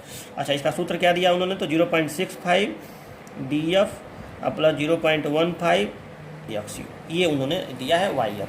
तो ये आपको समझ में आया ना? तो अब C1 C2 निकल गया, तो अब कोई इसमें समस्या नहीं है आपके लिए, बहुत ही आसानी से आप लोग इसको अब निकाल देंगे, क्योंकि इस पर लगने वाला फोर्स निकल गया C2 जो YF/2 पे काम कर रहा है, इस पर लगने वाला फोर्स निकल गया C1 जो 0.42 XU पे काम कर रहा है। तो अब C1 इंटू Z1 और C2 इंटू Z2 कर देंगे, TU की मदद से नहीं निकालेंगे, क्योंकि यहाँ पे फिर वही बात है कि C1 C2 कहाँ पे काम करेगा, Y निकालना पड़ेगा, तो वो सब लफड़ा में मत पड़िए। आप कंक्रीट का प्रयोग करके ही अंडर के लिए भी निकालिए और कंक्रीट का प्रयोग करके ही बैलेंस के लिए निकालिए। तो अब सीधे चलिए हम लोग फार्मूला लिख देते हैं दोनों का। मोमेंट ऑफ इनर्शिया निकालने से पहले इस केस का भी आपको निकालना पड़ेगा, डेप्थ ऑफ न्यूट्रल एक्सिस, तो चलिए डेप्थ ऑफ न्यूट्रल एक्सिस, तो डेप्थ ऑफ न्यूट्रल एक्सिस कैसे निकलेगा, यानी आपको निकालना है एक्स यू। तो अब एक्स यू निकालना है तो कैसे निकलेगा, तो इसके लिए आपको वही करना पड़ेगा, सी यू बराबर टी यू, ठीक है। और सी यू के जगह पे क्या लिखेंगे, तो C1 प्लस C2, और टी यू के जगह पे क्या लिखेंगे 0.87 FYAST, ठीक है। अब यहाँ पे C1 प्लस C2, तो C1 का फार्मूला अभी यहाँ पे लिखा हुआ है, ठीक है। C1 वेब पोर्शन का मैं इस बार माना हूँ ना, तो 0.36 FCK BW इंटू XU, ये है ना 0.36 FCK BW इंटू XU।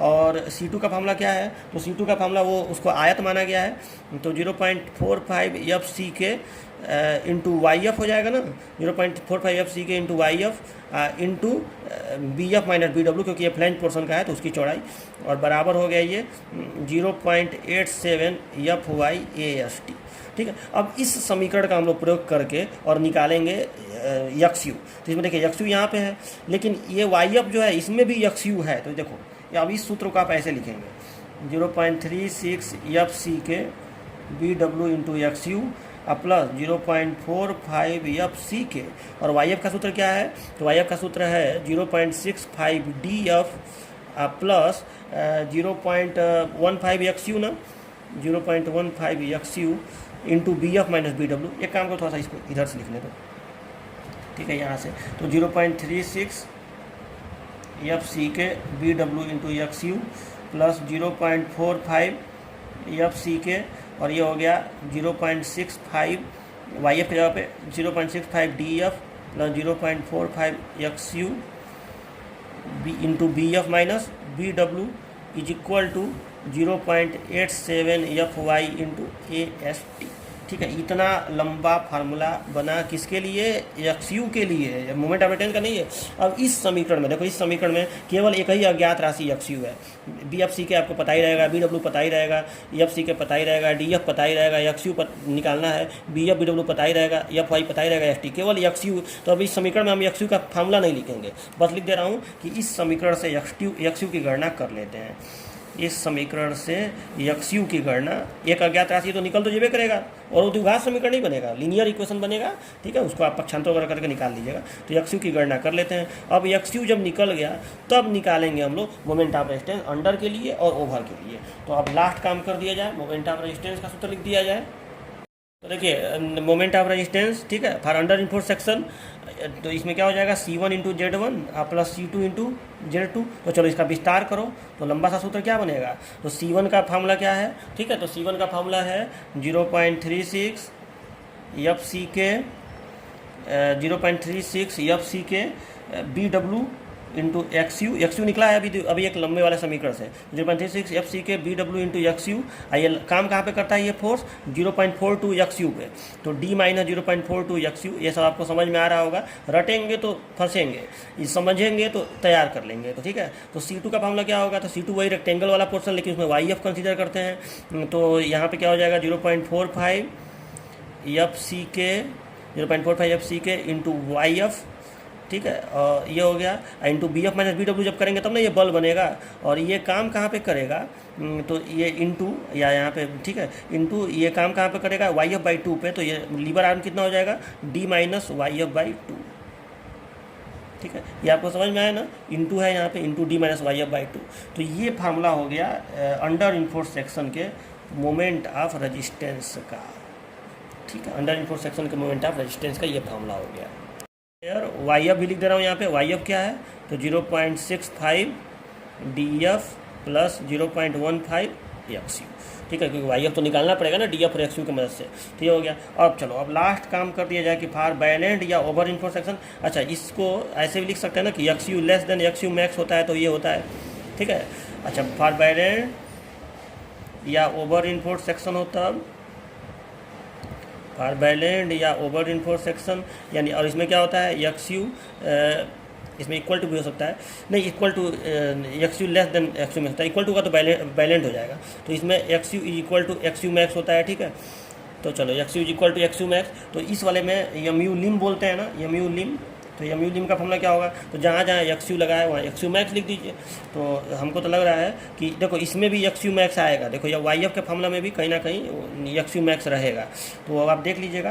तो चलो यहाँ पे हो जाएगा 0.36 FCK B W X you max D minus 0.42 x you max plus 0.45, या चलो इसको मैं नीचे लिख रहा हूँ यहाँ पे, plus 0.45 F C K into Y F into B F minus B W into D minus Y F by 2, ठीक है, ये हो गया।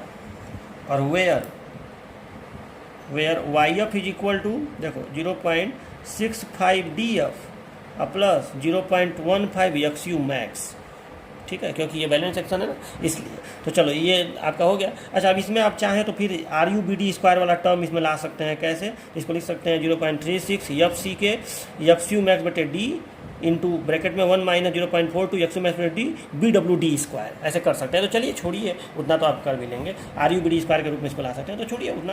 तो चलो ये फार्मूला आपका बन गया, ठीक है। तो मुझे पूरा उम्मीद है कि आपको ये टॉपिक पूरा समझ में आ गया होगा। तो यही है आपका पूरा analysis of T beam by LSM, limit state method. अब आपको बता रहा हूँ मैं कि आप कैसे मोमेंट ऑफ रेजिस्टेंस कैलकुलेट करेंगे टी बीम का by LSM। Step two calculate MOR of T beam by LSM, ठीक है।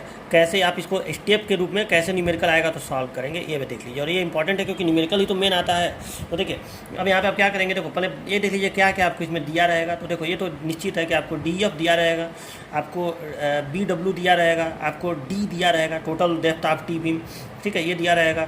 और हो सकता है BF जो है वो 9 दिया रहे चाहे दिया रहे। कई बार BF जो है इफेक्टिव विड्थ ऑफ फ्लैंज वो नहीं भी दिया रहता है और कई बार दिया भी रहता है। तो हो सकता है 9 भी दिया रहे, उसको मैं यहाँ पे नहीं लिख रहा हूँ, ठीक है, वो दिया भी रह सकता है। फिर आपको ग्रेड दिया रहेगा, FCK, FY, AST की मात्रा दी रहेगी, छड़ कितना लगाया गया है, डायरेक्ट चाहे इनडायरेक्ट, मतलब कई बार छड़ों की संख्या और उनका व्यास दिया रहता है। तो चलो ये सब आपको दिया रहेगा। आपको निकालना क्या है, तो आपको MOR निकालना है, यानी MU निकालना है, चाहे MU लिम निकालना है। तो देखिए सबसे पहला काम आप क्या करिएगा, जब ऐसा क्वेश्चन है तो पहला काम क्या करिएगा, स्टेप नंबर 1 आप ये प्रयोग करिएगा कि सबसे पहले आप लोग इफेक्टिव विड्थ ऑफ फ्लैंज निकाल लीजिएगा, effective width of flange BF निकाल लीजिएगा। हो सकता है ये 9 निकालना पड़े, हो सकता है ये दिया रहा है क्वेश्चन में, तो बहुत अच्छी बात है। नहीं दिया रहेगा तो आपको निकालना पड़ेगा। और इसको निकालने का तरीका मैं आपको बता चुका हूँ, कई सारा चीज़ बताया था ना, आइसोलेटेड टी बीम हो तो कैसे निकालेंगे, ऐसे ऐसे। चलो मैं एक कोई सूत्र लिख दे रहा हूँ यहाँ पे। जैसे एक सूत्र होता था यहाँ पे L0/6 plus 6 DF plus BW, ये वाला एक सूत्र था ना। अब जरूरी नहीं है, ठीक है, यहाँ पे लिख दे रहा हूँ R बाई अदर फार्मूला, ठीक है, बाई अदर फार्मूला। आपको ये कुछ भी करना पड़ सकता है, आपको स्टेप लिखने को नहीं आएगा एग्जाम में, MOR निकालने का स्टेप लिखने को। इसलिए आप ऐसे बस अपने समझने के लिए मैं इसको लिख दे रहा हूँ कि हो सकता है कि ये फार्मूला लगाना पड़े, हो सकता है कोई और भी फार्मूला आइसोलेटेड वाला भी लगाना पड़े। जो भी वहाँ पे फार्मूला मैं आपको लिखवाया था, लेक्चर नंबर 7 में सब बताया था ना, effective width of T beam कैसे निकालते हैं। और नहीं आपको आएगा तो मैं बता दूंगा कि न्यूमेरिकल में बता दूंगा, ठीक है। तो चलो ये हो गया आपका। तो पहला चीज़ आप BF निकाल लीजिएगा, दिया रहेगा तो नहीं निकालना पड़ेगा। चलो अब दूसरा काम क्या करिएगा, दूसरा काम XU मैक्स निकाल लीजिएगा। XU मैक्स कैसे निकालेंगे, तो 0.53D या 0.46 D में से कोई एक भरसक सेट कर जाएगा, ठीक है। अगर FE 200 FE 500 की छड़ हो, सॉरी FE 250 की छड़ हो तो ये लगा देंगे, और FE अगर 415 की छड़ हो तो ये फार्मूला इस्तेमाल कर देंगे, ठीक है। तो ऐसे XU मैक्स निकल जाएगा। अब स्टेप नंबर 3 क्या करेंगे, तो देखिए अब एज्यूम करेंगे, एजम मानेंगे कि आपका जो न्यूट्रल एक्सिस है वो किस में है, न्यूट्रल एक्सिस जो है वो फ्लैंज में है। सबसे पहले पहला केस मानिए, तो एज्यूम करिएगा, ऐसे लिखिएगा, माना न्यूट्रल एक्सिस फ्लैंज में है, न्यूट्रल एक्सिस फ्लैंज में है। और फ्लैंज में होने का मतलब कि आपने एज्यूम किया कि XU जो है वो लेस देन DF है, ठीक है, हाँ, लेस देन DF है, ये आपने माना। चलो यहाँ पे एज्यूम करिएगा, और ये एज्यूम करके तुरंत XU निकाल लीजिएगा, ठीक है। और XU की गणना किस, जो केस नंबर 1 था, केस नंबर 1 नहीं था ना, उस वाले केस से XU की गणना करिएगा। तो यहाँ पर लिख दे रहा हूँ कि अब केस फर्स्ट के सूत्र से XU की गणना करेंगे। अब सारा सूत्र लिखने की जरूरत नहीं है, सूत्र से XU की गणना करते हैं। वैसे इसका सूत्र तो आसान था, मैं इसलिए इसको मैं लिख भी दे रहा हूँ कि कैसे। तो XU बराबर 0.87 FY AST बटे 0.36 FCK इंटू BF, ये सूत्र था ना। तो इस सूत्र से हम XU की गणना कर लेंगे। अब जब आप XU की गणना करेंगे तो अब स्टेप नंबर 4 देखिए, स्टेप नंबर 4। अब या तो ये एक्स यू जो है, मतलब जब आप निकाल लेंगे तो हो सकता है कि ये डी एफ से छोटा ही है, हो सकता है डी एफ से बड़ा है। अगर ये डी एफ से छोटा आएगा तो आपका एजम्पशन सही है, और अगर ये एक्स यू जो यहाँ निकाला गया अगर ये डी एफ से बड़ा है तो आपका एजम्पशन गलत है। तो अब मैं यहाँ पे लिख रहा हूँ, यदि हमारा एजम्पशन सही हो, मैंने हमारा अनुमान, यदि हमारा एजम्पशन,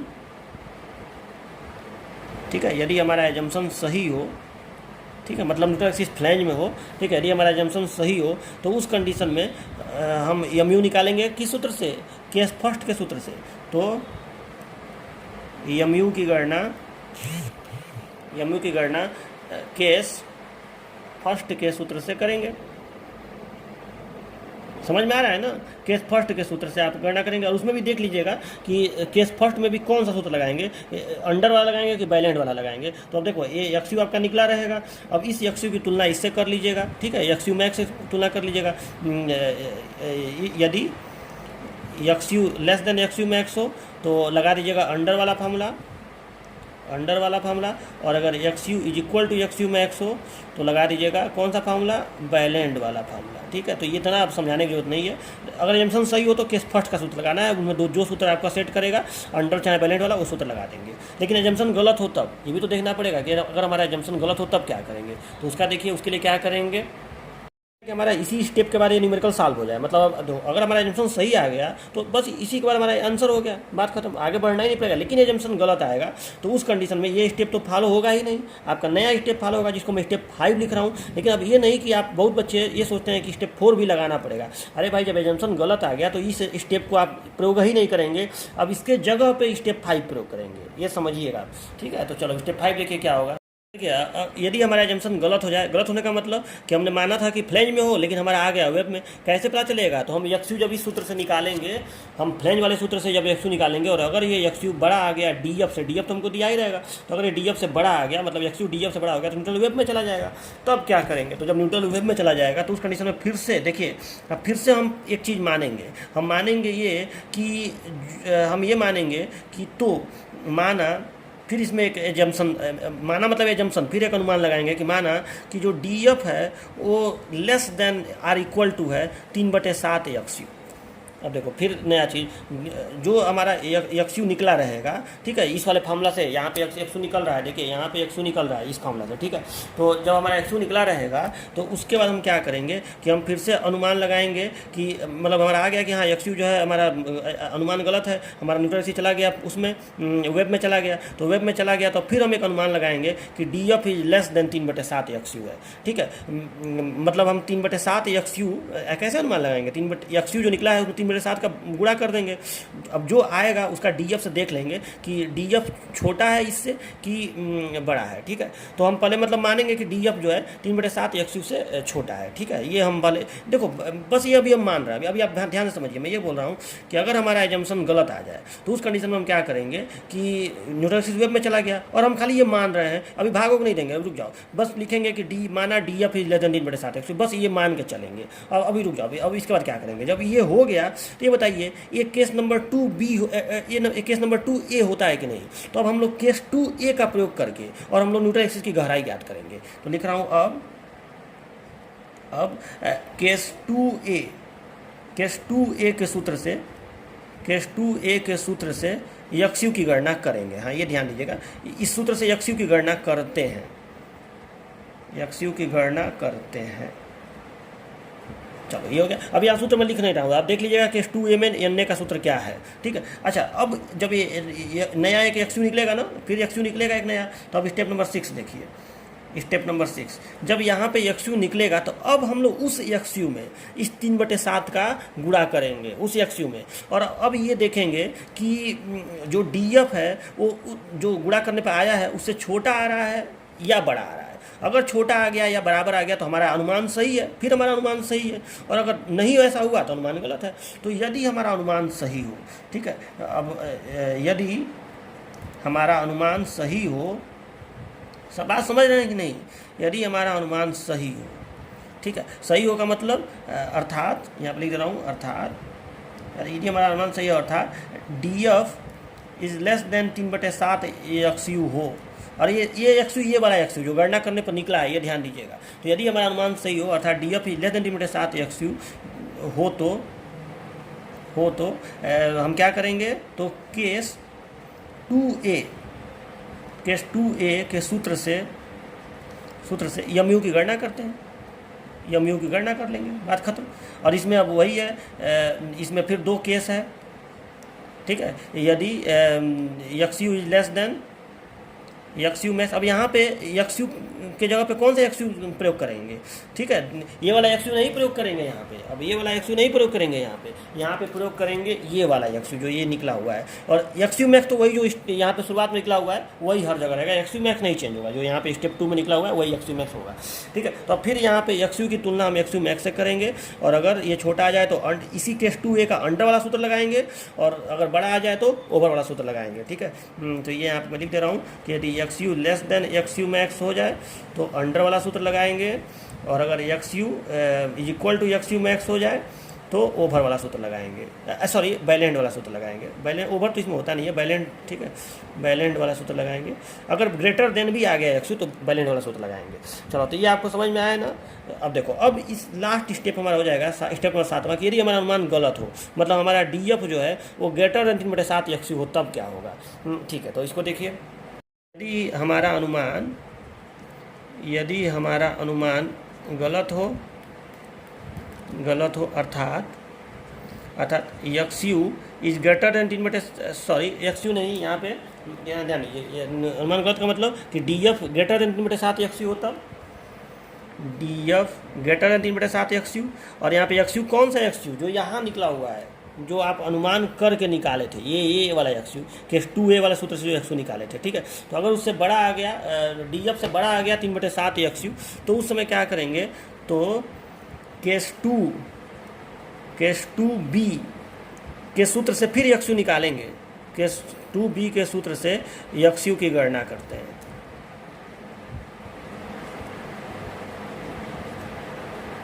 ठीक है। और अब इस सूत्र से हम लोग एक्सयू की गणना करेंगे।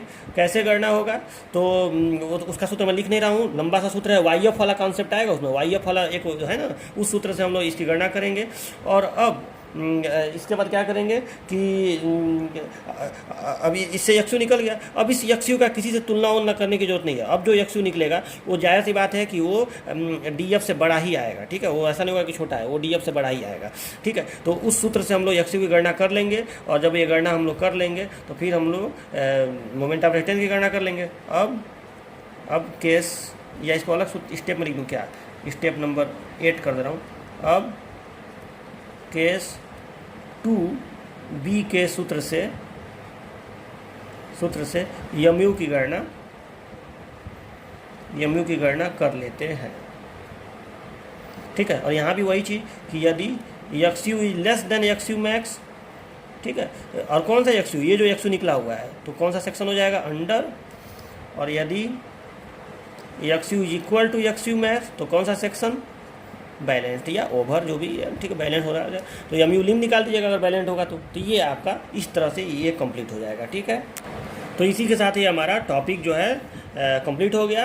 8 स्टेप में, देखो जरूर नहीं है कि 8 स्टेप लगे, हो सकता है 3 ही स्टेप में सॉल्व होता है, चाहे अब आप समझे रहेंगे तो समझ जाएंगे, ठीक है।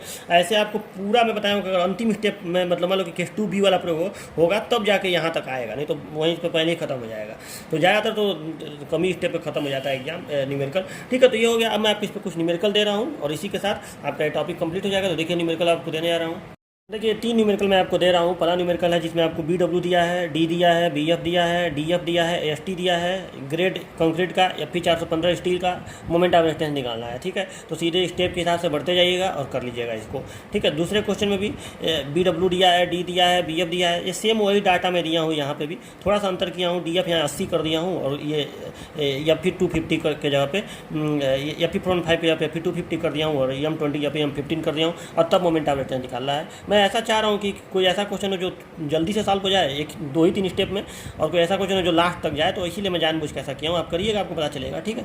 तो ये 2 क्वेश्चन तो सीधे हो गया। तीसरा क्वेश्चन थोड़ा इबारती वाला है, जिसमें आपको थोड़ा सा काम ज़्यादा करना पड़ेगा। तो देखिए इस क्वेश्चन में क्या कह रहा है, क्वेश्चन पढ़िए। लिखा है कि एक simply supported isolated T beam का फ्लैंज विड्थ फ्लैंज विड्थ माने देखो ये फ्लैंज विड्थ केवल लिखा है, इफेक्टिव फ्लैंज विड्थ नहीं लिखा है, मतलब फ्लैंज की प्रभावी चौड़ाई नहीं है, फ्लैंज की चौड़ाई है, यानी ये बी नहीं दिया है, ये बी एफ नहीं दिया है, ये केवल बी दिया है। एक्चुअल विड्थ ऑफ फ्लैंज, याद करिए दो तरह का होता है ना, एक एक्चुअल विड्थ ऑफ फ्लैंज होता है, तो आपको फ्लैंज विड्थ दिया है मतलब आपको बी दिया हुआ है, बी एफ नहीं दिया है, यहाँ पे इफेक्टिव नहीं लिखा है तो आपको बी दिया है। तो फ्लैंज विड्थ 24 mm और फ्लैंज का थिकनेस 120 यानी डी एफ दे दिया। फ्लैंज बीम का इफेक्टिव स्पैन 3.6 मीटर है, यानी स्मॉल एल दे दिया। चलो ठीक है, बीम का इफेक्टिव और आइसोलेटेड टी बीम है, ये ध्यान दीजिएगा, और सिंपली सपोर्टेड है। चलो बीम का इफेक्टिव डेप्थ 580 mm यानी स्मॉल डी दे दिया। टोटल टी बीम का जो डेप्थ होता है इफेक्टिव डेप्थ स्मॉल डी दे दिया। और विड्थ 300 mm है। बीम का विड्थ का मतलब वही BW हुआ, BW विड्थ ऑफ वेब हुआ, ठीक है। तो ये दे दिया आपको 300 mm। अब कह रहा है यदि बीम में 20 mm डाया की 8 FE 415 छड़ें लगाई गई हों, ST दे दिया। 20 mm डाया की 8 FE 415 छड़ें लगाई गई हों तथा कंक्रीट M20 हो तो उसका MOR ज्ञात करिए। तो देखिए इस क्वेश्चन में सब तरीका वही होगा, लेकिन पहले आपको BF निकालना पड़ेगा, ठीक है। पहले आपको BF कैलकुलेट करना पड़ेगा। आइसोलेटेड टी बीम है तो आइसोलेटेड टी बीम का मैं आपको क्या बताया था, ये फॉर्मूला बताया था ना, L0 बटे B प्लस 4 और प्लस यहाँ पे BW इसमें, और BF is equal to B इसमें। इन दोनों में जो भी छोटा होता है वही होता है आइसोलेटेड टी बीम का इफेक्टिव विड्थ ऑफ फ्लैंज। तो पहले BF निकालिएगा, पहले ये कैलकुलेट करिएगा, और B आपको दिया है कितना 24 mm। इन दोनों में से जो भी छोटा है उसी का इस्तेमाल करिएगा BF के लिए। BF कैलकुलेट करने में भी यहाँ B का प्रयोग करना पड़ेगा, इसके जगह पे 2400 रखिएगा, सारा चीज़ मिलीमीटर में रखिएगा। अच्छा अब आप पूछेंगे सर तो BW क्या होगा, ये 300। अच्छा आप पूछेंगे L0 के जगह पे क्या रखेंगे, तो देखिए सिंपली सपोर्टेड है, तो आपको मैं बताया था जब लेक्चर पढ़ाया था मैं आपको कि L0 इज इक्वल टू होता है L सिंपली सपोर्टेड के लिए, और L0 इज इक्वल टू होता है 0.7 L कॉन्टिन्यूअस के लिए। तो यहाँ पे सिंपली सपोर्टेड है तो L0 is equal to L, और L आपको दिया हुआ है, इफेक्टिव स्पैन दिया हुआ है 3.6 मीटर, तो 3600 हो जाएगा, 3600 mm, ठीक है। तो ऐसे करके आप लोग निकाल लीजिएगा। तो इस क्वेश्चन में बस आपको BF पहले निकालना पड़ेगा इस फार्मूला से, आइसोलेटेड वाला फार्मूला से, ठीक है, और फिर आपको आगे वही काम करना पड़ेगा। BF निकल गया तो इसी तरह से ये क्वेश्चन हो जाएगा, BF BW सब पता चल गया, ठीक है, और आपको ग्रेड और सब दे दिया है, तो इसका मुझे आप आंसर बताइएगा। तो इन तीनों का आंसर सॉल्व करके करिएगा जरूर, ठीक है। इस तरह क्वेश्चन आता है, इंपॉर्टेंट क्वेश्चन हैं ये सब, ठीक है। इस क्वेश्चन करके और फिर आप मुझे व्हाट्सएप ग्रुप पे तीनों का आंसर, मुझे इस मात्रक में तीनों का आंसर चाहिए किलो न्यूटन मीटर में, इस मात्रक में तीनों का 3 आंसर मुझे आप आंसर करिएगा, मैं बताऊंगा कि सही है कि गलत है। चलिए, और अब देखिए इस चैप्टर में अब क्या थोड़ा सा और बाकी रह गया है। तो देखिए इस चैप्टर में अब बाकी है यल बीम, इसका केवल इंट्रोडक्शन लेना है, बहुत छोटा सा हेडिंग है। यल बीम का इफेक्टिव विड्थ ऑफ फ्लैंज वगैरह कैसे निकालते हैं, फिर आपको इसमें पढ़ना है इस चैप्टर में इन्वर्टेड टी बीम, इसका भी केवल इंट्रोडक्शन लेना है, मतलब ये सब न्यूमेरिकल वाले हेडिंग नहीं है, बस आपको पढ़ लेना है इसके बारे में, इन्वर्टेड टी बीम। फिर आपको एक छोटा सा हेडिंग इस चैप्टर में और पढ़ना है steel beam theory, steel beam theory, ठीक है। वैसे तो सिलेबस में लिखा नहीं है, लेकिन ये भी कई बार एग्जाम में पूछ देते हैं सब। तो L beam, inverted T beam, steel beam theory, तो ये पूरा थ्योरेटिकल मतलब याद करने वाला हेडिंग है। मुझे लगता है कि आधे घंटे में सारा कंप्लीट हो जाएगा, ठीक है। तो एक लेक्चर और टी बीम में आप रहेगा और फिर ये चैप्टर समाप्त हो गया, लेकिन आप इसको अब समाप्त ही मान के चलिए, ठीक है। एक लेक्चर और है छोटा सा जो समाप्त हो जाएगा, फिर हम लोग शुरू करेंगे स्लैब, ठीक है। 1 वे स्लैब, 2 वे स्लैब और कॉलम, ठीक है। यही अब 3 चैप्टर आपका मैंने मेन रह जाएगा, और ये 8वां यूनिट, 9वां यूनिट, 10वां यूनिट, और 11वां तो प्री स्ट्रेस है, जो ज़्यादा टफ नहीं होता है, बस याद करने वाला चैप्टर है, वो समझा देंगे अच्छे से, वो एक लेक्चर में कंप्लीट हो जाएगा। तो बस आपका बचेगा 1 वे स्लैब, 2 वे स्लैब, कॉलम, ये अब 3 इंपॉर्टेंट चैप्टर बचेंगे जो न्यूमेरिकल भी है और ये एग्जाम में पूछे भी जाते हैं और कंपटीशन में भी आते हैं अच्छे खासे। टी बीम भी बहुत ज़्यादा इंपॉर्टेंट है कंपटीशन के लिहाज से भी, इसलिए इसको ध्यान से पढ़िएगा। तो चलिए मिलते हैं नेक्स्ट लेक्चर्स में, और तब तक के लिए बाय बाय।